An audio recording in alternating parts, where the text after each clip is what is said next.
Bismillahirrahmanirrahim. Iyaka na'budu wa iyaka nasta'in. In the name of Allah, most gracious, most merciful, Secretary General OIC, Thy aid do we Hussein seek, and Thy do we worship. Foreign Minister, Kingdom of Saudi Arabia, Prince Faisal bin Farhan Al Saud, Honorable Foreign Minister of China, Wang Yi, Royal Highnesses, Honorable Foreign Ministers, Excellencies, ladies and gentlemen. First of all, let me welcome you with great joy and happiness on this 48th Foreign Ministers OIC meeting. And it's being held in Islamabad at a time when we are celebrating our 75th anniversary of our independence. So I want to warmly welcome you. I hope you have a great stay here. And from the people of Pakistan, they are overjoyed that all of you are here and on this special occasion. Today I want to especially congratulate our OIC members because of a landmark resolution passed in the United Nations declaring 15th March as a day to combat Islamophobia.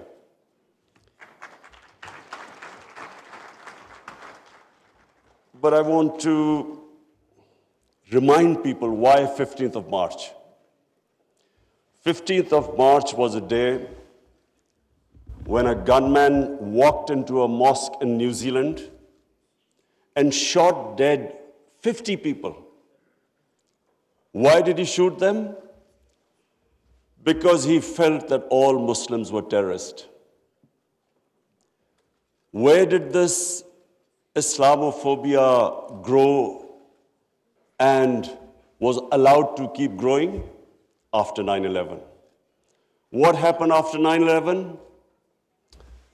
Unfortunately, this narrative of Islamic terrorism, Islamic radicalism, this narrative went on unchecked. Respected foreign ministers, I have spent a lot of my life in England, touring all over the world as an international sportsman. And I understand the Western civilization probably much better than most people. I went to university there and then used to spend half my year playing sports in the summer in England. Now I saw this growing. After 9/11, this Islamophobia kept growing. And the reason was, I'm sorry to say, that we, the Muslim countries, did not do anything to check this wrong narrative. How can any religion have anything to do with terrorism? How was Islam equated with terrorism? And once that happens, how is the man in the street in Western countries, how is he supposed to differentiate between a moderate Muslim and a radical Muslim? How can he differentiate? Hence, this man walks into a mosque and shoots everyone he could. Unfortunately, what should have been done and wasn't, the heads of Muslim countries should have taken a stand on this. But instead, a lot of our heads of state kept saying things like, well, we are moderate. The moment you say you're a moderate Muslim, you automatically say that there is some extreme form of Islam.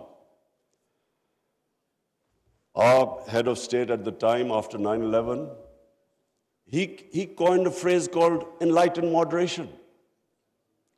I understand English better than most. I still don't know what it means. enlightened moderation was a term to appease those who were relating terrorism to Islam. And unfortunately, as a result, there was this perception that there are different types of Islam. There's some radical Islam, there's some moderate, there's some liberal Islam. There is only one Islam, Islam of our Prophet Muhammad sallallahu alaihi wasallam. There is no other Islam. In human communities, in every human community, you have your moderates, you have your liberals, you have your conservatives, you have your fanatics. Every human community has that. The man who walked into the mosque in New Zealand clearly was not a normal person. So, but why no other human community was branded with their religion? 1.5 billion people branded by these terms. And there always should be self-criticism, because that's how you improve. Unless you analyze your mistakes, you can't improve yourself. So that was the biggest mistake we made. We did not challenge this narrative. And guess who suffered? Muslims living in Western countries. They kept suffering. Because any incident would happen, any terrorist incident by a Muslim immediately meant that every Muslim became branded. When 9/11 happened, I still remember, people were petrified in Pakistan that I hope there was no Pakistani involved. How could how could whole community be responsible for some fanatical deed by some extremists? So therefore, this was it was one of the worst periods for Muslims living in non-Muslim countries. And then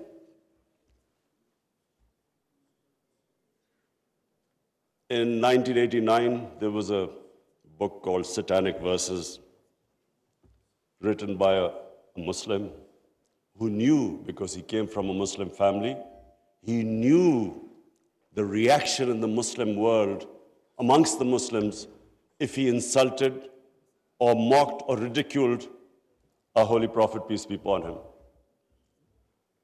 But what happened after 1989 was, rather than again the Muslim world coming up with an intellectual narrative, trying to explain to them that why do we feel, why are we so hurt when our Holy Prophet is ridiculed? Why does it hurt us so much?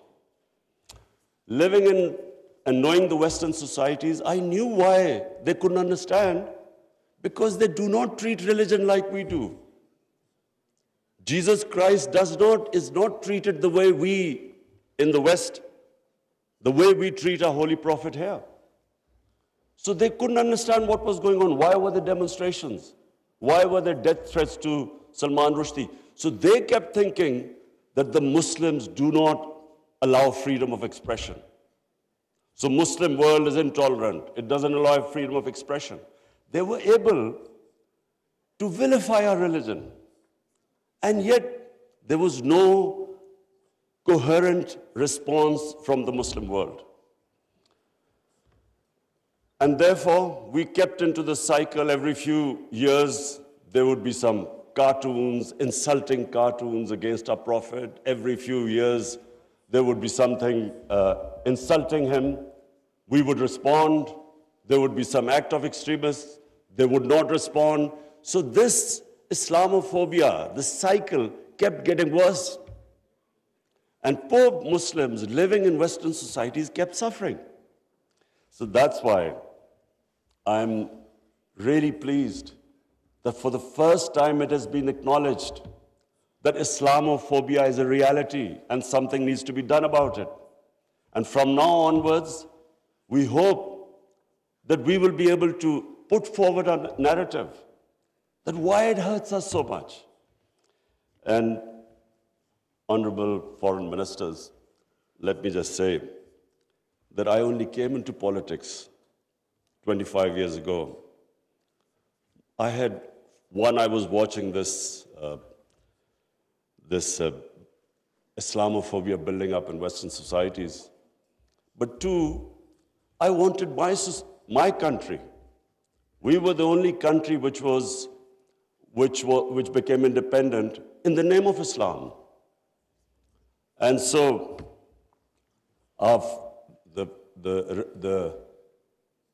the objective resolution of our founding fathers was to make an Islamic welfare state based on the state of Medina. So I came into politics 25 years ago because that was my goal. And just in this August gathering, let me just say,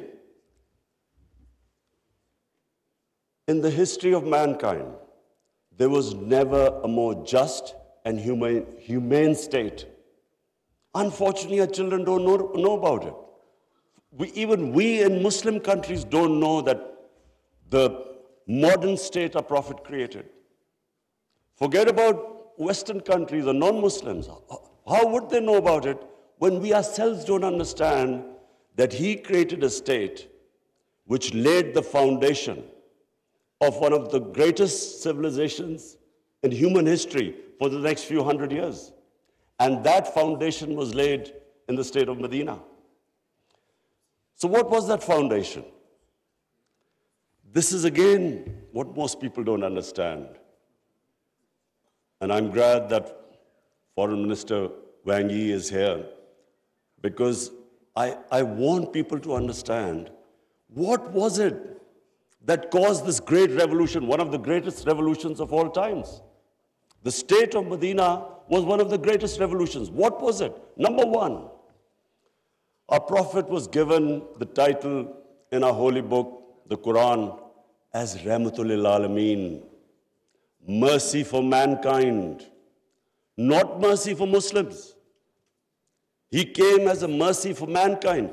He came to unite mankind, not divide mankind.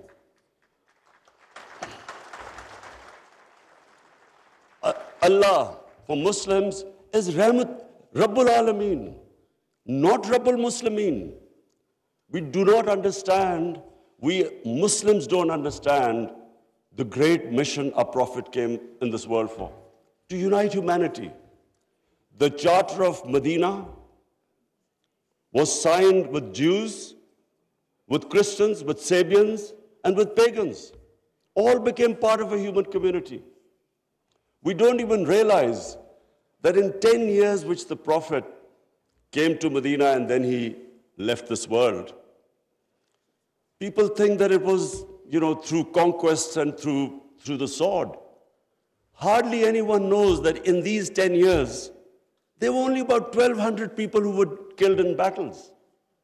In these 10 years, 1,200 people died and Islam spread all over Arabia. So it was a revolution of ideas. He created a new system. So the state of Medina, he created the best rule of law. The basis of a civilized society is rule of law. His saying that even if my daughter commits a crime, she will be punished. No one is above law. His saying that many nations before you have been destroyed, where the powerful crooks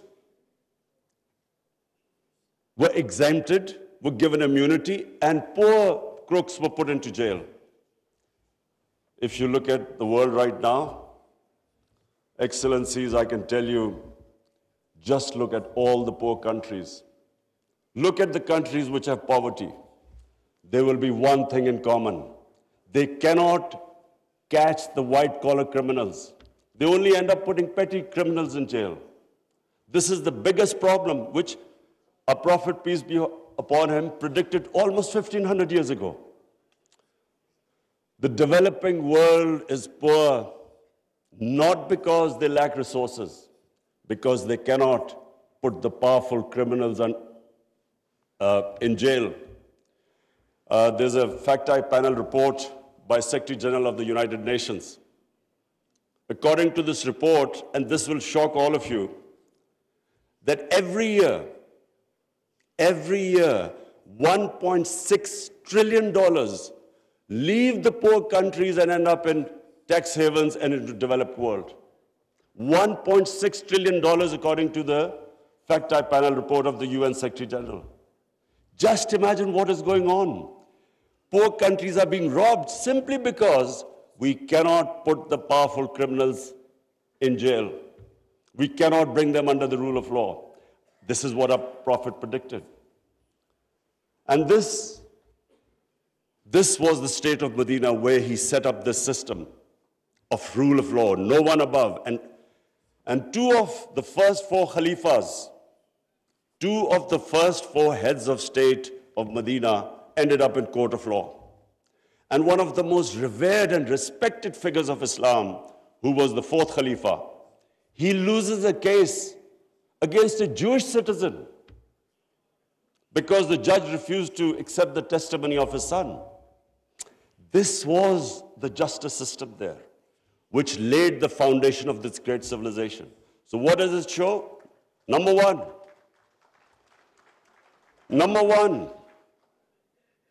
that minorities were equal citizens.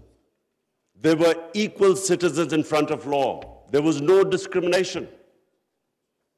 Secondly, it shows that a common citizen could win a case against the head of state. No one was above law. This is 600 years before the Magna Carta was signed in England, which was the beginning of the democratic struggle of Britain. And it took them years before they could actually bring their head of state under the rule of law. This is what happened in the state of Medina. It was ahead of its time. And then it was the first welfare state in the history of mankind. Compassion, humanity. It was a state which took care of its weak, its orphans, its widows, its poor people. It was the first time pensions were introduced in the state of Medina. They took care of the old people. A compassionate state. A state where they wanted to please the Almighty. How do you please the Almighty Allah? By looking after His human beings, especially the weak. This is what happened in the state of Medina. And today, I feel sad whenever I go to Scandinavia. I see what a welfare state should be in all over the Muslim world. Look at humanity there. Look at the way they look after the weak. In fact, sometimes I'm sad because they look after the animals better than some of us look after our human beings. And remember, He's Rahmatul Alameen, so whoever listened to His message, whichever human community will prosper. It doesn't matter because for all humanity, He brought the message of mercy. If you look at Switzerland, in the rule of law index, Switzerland is 99%. 99%. So with hardly any resources, it is one of the most prosperous countries in the world. So as I said, anyone who goes by the model of Medina will prosper. And then, quest for knowledge. Foreign Minister Wang Yi, you'd be surprised, one of our prophets saying, he said, even if you have to go to China to learn and quest for knowledge, you must go there. Now, first, China at that time was center of knowledge, but it meant even risking your life. Going from, at that time, Arabia to China meant you might not come back. So that was the quest of knowledge. You have to seek knowledge from cradle to grave. He sparked off this great knowledge revolution. For hundreds of years, the top scientists were Muslims because they thought quest for knowledge was a sacred duty. Look at the situation in the Muslim world today. How much do we have a quest for knowledge? And then we get so much, wherever you go, Muslims are that we imprison our women have no rights. And sometimes, it almost seemed that the US invaded Afghanistan to liberate their women. There was no other reason except to liberate their women. Somehow our women are in prison. Let me just tell you that it was a revolutionary move by our Prophet that women were given inheritance rights. They were empowered. In Europe, even 100 years ago, the women barely got their inheritance rights. 1,500 years ago, women were given their rights. And no one seems to know this. And sadly, cultural issues are equated to our religion. We cannot explain, sometimes Western people say, they confuse culture with religion. I'm sad to say in Pakistan, we discovered 70% of our women do not get inheritance rights. So we have especially had to pass law to enforce that women must get their inheritance rights. This is 1,500 years later. And no one knows this. Slaves, honorable foreign ministers, nowhere in human history has this happened. That slaves became kings. The Mamluks were slaves who became kings in Egypt. In India, there was slave dynasty that became kings. Why? Because the Prophet said, treat your slaves as family members. Best to free them, if not, treat them as equal family members. So he was the greatest human being that ever stepped foot. There'll never be a human being like them. Anyone close to the Prophet became leaders. If you read the book, The Arab Conquest, everyone became a leader, whoever was near the Prophet. And our generations don't understand that, and neither have we been able to explain to anyone else. Let's not confuse Muslim imperialism with the 10 years of Prophet in Medina. Let's not confuse that, because that was not what the Prophet preached, where the Muslims went all over the world conquering. It is not what the Prophets, the whole revolution was of ideas.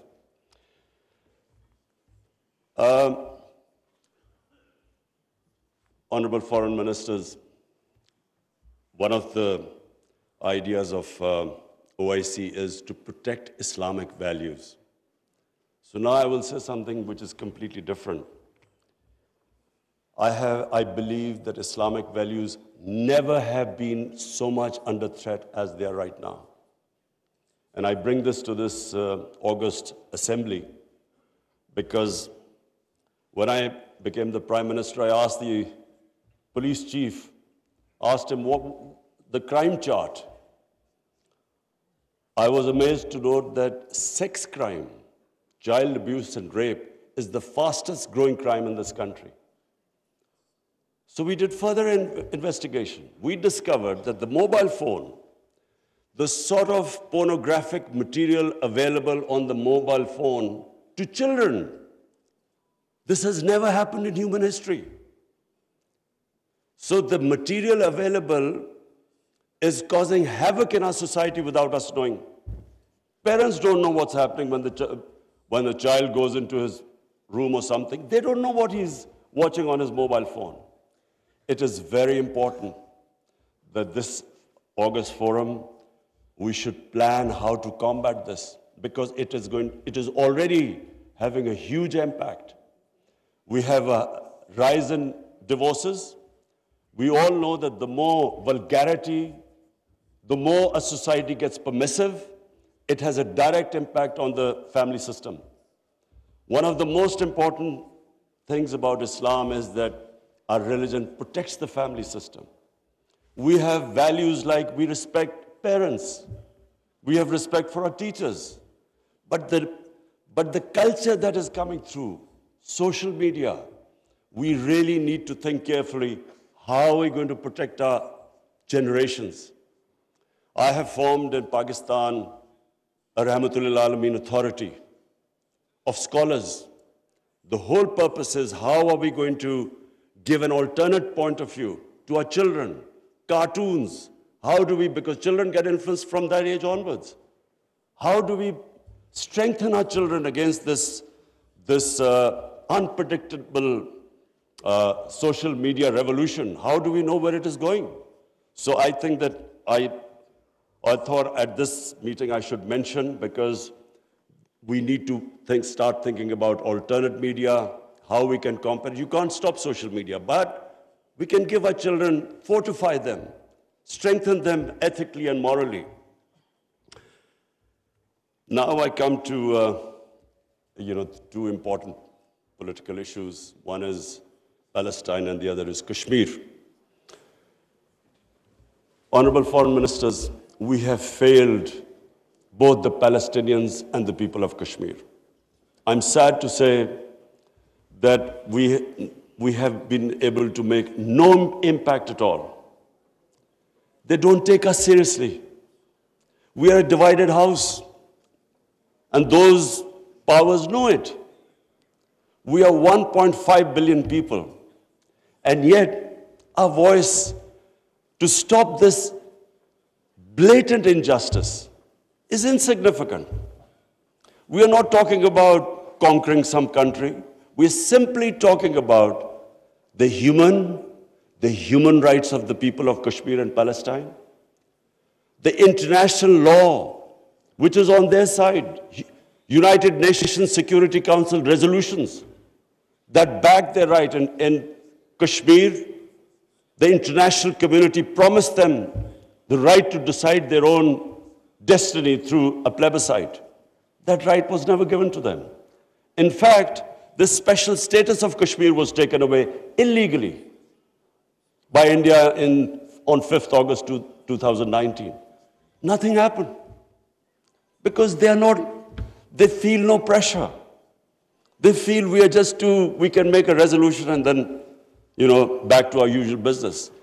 I'm not talking about altering our foreign policies. All of us countries have our different foreign policies. But on core issues, I'm asking the OIC that unless we have a united front, we will keep these abuses will happen. Like in Palestine, it's daylight robbery going on in Palestine. The only hope I have is now because of social media, first time in Western countries, there's awareness of what's going on to the poor Palestinians.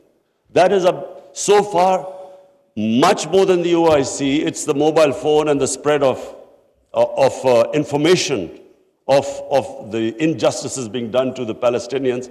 That is the best, at the moment, the best way to protect them, not us. In Kashmir,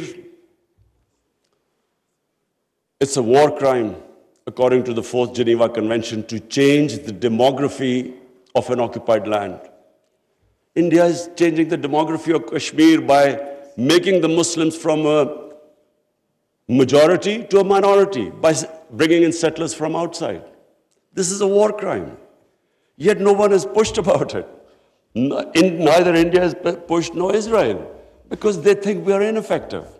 So, Honorable Foreign Ministers, let me just say that the way the world is headed, I'm afraid it's headed the wrong way. There's a Cold War almost started. There is a chance of world being divided into blocks. We 1.5 billion people, unless we are united, unless we take a united stand, we'll be nowhere. As what I'm scared to say where the future is headed right now. Before I come to Ukraine, I just want to talk about Afghanistan. It is extremely important that we stabilize Afghanistan.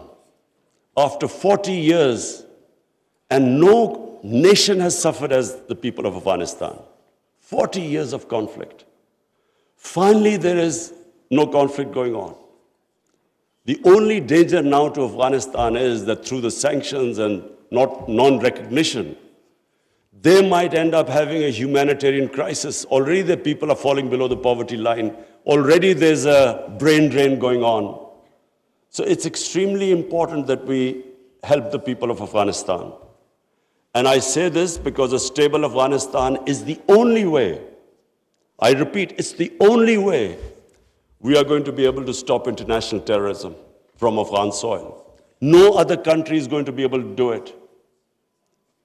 Let's not be delusional that some other country will come in and sort of through drones or something fight terrorism. It's not going to happen.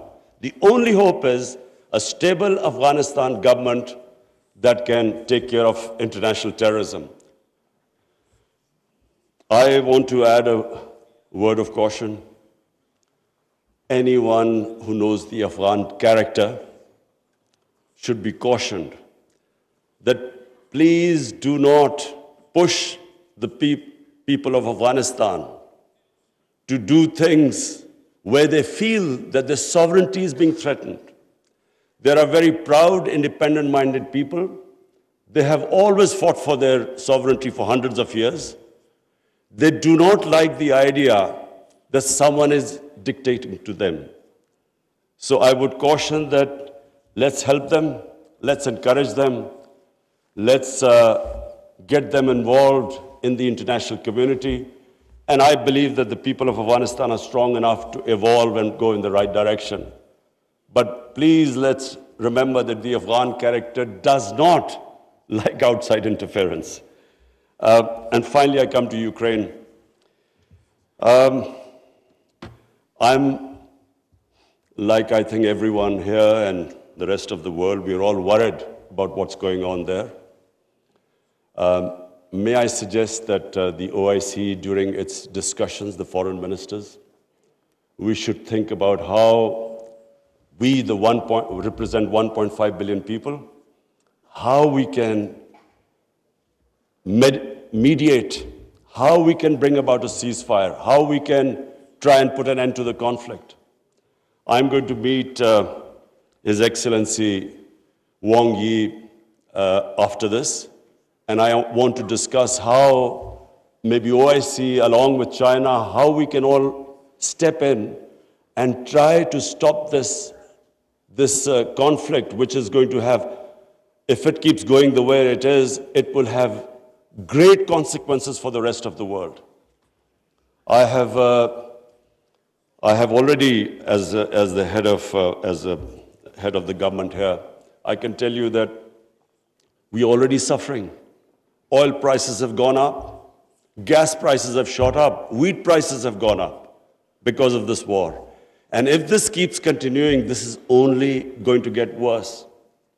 So therefore, we should, all the countries which are non-partisan, we are in a special position to be able to influence this conflict. So as I said, I would want the foreign minister, Shah Mahmood Qureshi, please discuss with the other foreign ministers, and I will discuss with His Excellency, the Chinese foreign minister, how we can all, as a bloc, OIC and China, how we can influence the events in Ukraine and stop this and have some ceasefire and resolve this conflict. Lastly, honorable foreign ministers, let me again say what a pleasure it was to welcome you to my beautiful country.